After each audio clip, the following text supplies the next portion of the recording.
Chapter 940 of One Piece is out, and in this chapter we once again got some very important puzzle pieces of information for what is going on in Wano. We start off in the first half of the chapter in Ebisu Town, where we last left in the middle of the conflict between Shinobu and Law. We now have to learn that Law has gone off to save his crewmates on his own.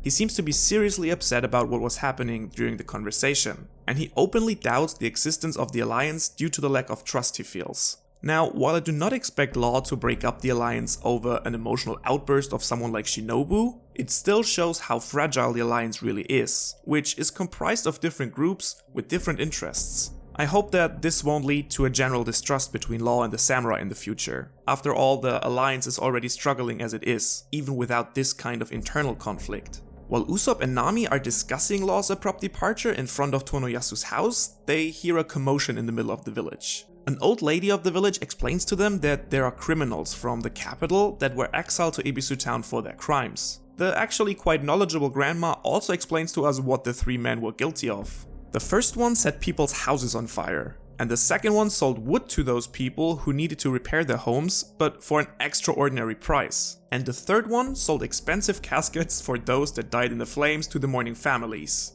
Since the three obviously worked together, they also bribed the capital's officials to get away with their exploitation.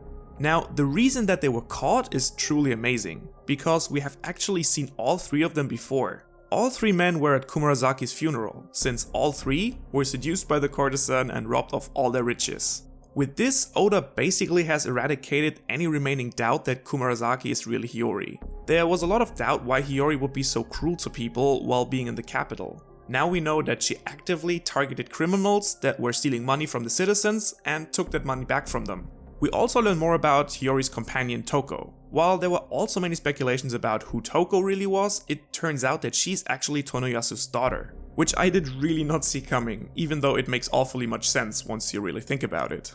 Yasu actually sold his daughter to the capital to get enough money to help the villagers as good as he can. And Toko herself sends most of the money she earns to her father to support him in that task. And while it might seem cruel at first glance to sell your own child for money, I'm sure that Tonoyasu was well aware that Toko would end up with Kumarazaki and in the end be in a better place than in her village. I would not even put it past Yasu to be aware of Kumarazaki's true identity, since he seems to know so much confident information in general. We see him discussing plans with Kanjuro, Shinobu, as well as with Robin, Sanji and Frankie. And he actually finally makes the argument that the plan might have actually been leaked because they distributed it into the enemy's hands directly, which would be the most logical explanation anyway. Finally, he leaves the house though to make preparations for the battle and to take care of the villagers. Only when the Straw Hats ask Kanjuro and Shinobu how they actually know Yasu, we found out that they actually don't. They were simply too baffled by his knowledge and his politeness to say anything.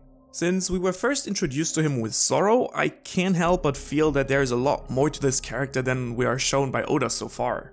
Not only does he seem to be very important to the story, but he also seems to have access to a lot of sensitive information. So I'm curious to find out who he really is. Maybe he is the last missing samurai Denjiro, but why didn't Kanjuro and Shinobu recognize him then? Or is he someone completely different that is in some other way relevant to the Alliance's success? I have a feeling that it will take a while until we find out the truth though.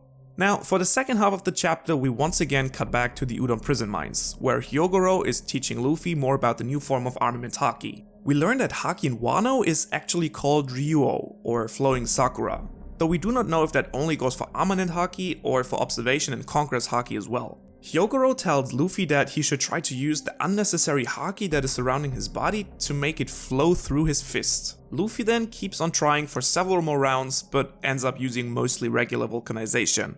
Finally, Queen has eaten enough Shiruko and puts off the tournament until the next day. With Queen finally absent, Hyogoro asks Luffy about why he actually wants to take on Kaido. And after knocking out all the guards using his Conqueror's Haki, Luffy tells Hyogoro about the concept of the Yonko and how he wants to become the king of the pirates. And since Hyogoro obviously seems to be the ultimate grandpa, we of course find out that he also used to know the former pirate king Goldie Roger. When Luffy brings up how Kinemon told him about Roger having visited Wano before, Hyogoro can't believe that Luffy knows that name. And before Luffy can explain though, the most random duo of all time pops up. Raizo inside the belly of Karibu. While Raizo fills in Hyogoro on the events since traveling into the future, Karibu tries to use Luffy as a ticket out of the prison and asks him to leave with him on his ship. Luffy, after short consideration, doesn't really seem to care so much about this and says yes to that. And there we go. We have a new Straw Hat, Caribou confirmed, deal with it. Now Hyogoro immediately offers to help the Alliance and he tells us more about the Udon prison. In essence, the prison mines consist of 5 areas in total, with each area as big as the one Luffy, Kid and Hyogoro were held in. Most of the inmates in the prison are actually people who rebelled against Orochi, and who would therefore make valuable allies to the Alliance. Being such a huge place, the mines seem to hold many tens of thousands of prisoners, including the other former Yakuza heads of Wano. And so Luffy of course decides to rack the place up and use this to their advantage. But the chapter does not end there yet. Rather, we see Chopper and Big Mom arriving in Udon. And the chapter itself asks, will this be a curse or a blessing? And I wondered the exact same thing. But I'm not gonna lie, I have waited for this so long and I can't wait to see it finally happen. I'm so curious to see how this all will play out now. There's so many ways this could go right and wrong at the same time. But now what do we get in this chapter? We had to learn that Law has left the group and is going for his imprisoned comrades. His trust in the Alliance have seemed to be seriously damaged, and I hope that this won't lead to the breakup of the Alliance. We also got more confirmation that Kumurasaki is in fact Hiyori without any hidden faces, since the people she robbed in the capital were actually criminals exploiting the citizens themselves. She truly seems to have had good intentions at heart all the time. We also learned that Toko is actually Tonoyasu's child, who sold her to the capital to support its village that is on the brink of starvation. He seems to have access to a lot of sensitive information and remains one of the most mysterious characters in this arc. In Udon we have learned about the name of Haki in Wano, Ryo, and saw Luffy training with Hyogoro until sunset, where we finally had enough for the day. Luffy explains his ambitions to Hyogoro, and Hyogoro in turn lets us know that he used to know Goldie Roger.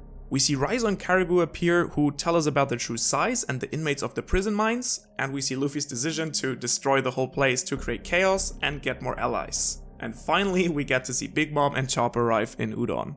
All in all, even though it started off a little bit slow, this chapter once again gave us a whole bunch of relevant information.